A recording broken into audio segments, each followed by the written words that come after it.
keeping you safe, informed, connected. This is News Channel 5 at 6. It was big news this week as President Biden signed an executive order to increase background checks for gun buyers. But we wanted to take an even closer look. Thanks for joining us, everyone, here on News Channel 5 Plus or your favorite streaming device. I'm Rory Johnston. And I'm Vicki Yates. As we dug deeper into the president's order, we found something you might have missed. It has to do with beefing up a nationwide database police use to help link valuable evidence at crime scenes to guns and the criminals pulling the trigger. Our Jason Lamb has this in-depth look to help you understand that database and how it's used to solve crimes in your neighborhood. That database is called NIBIN, the National Integrated Ballistic Information Network.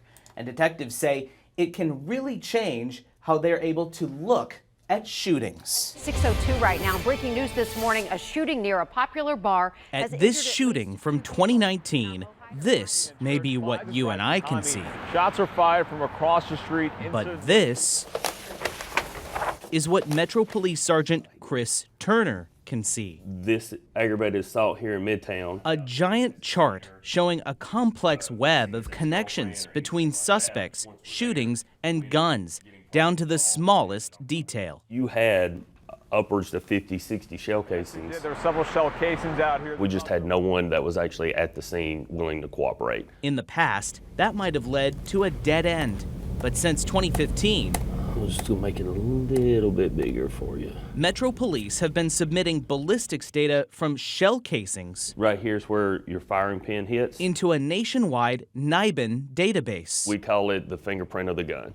So only one specific gun could leave those exact markings on a shell casing. That meant that 10 days later, But right now, the suspect remains at large. when this shooting happened, Metro Police say a man was shot in the chest and leg in the parking lot of Pharaoh's Lounge on Murfreesboro Pike. the NIBIN database uncovered a link connecting the shell casings and guns. During that shootout, the two of the weapons recovered at that scene linked back to the shootout on Church Street. And the links didn't stop here. As you can see right here, this gun was recovered in Cobb County, Georgia. That discovery eventually landed 2 suspects in federal prison.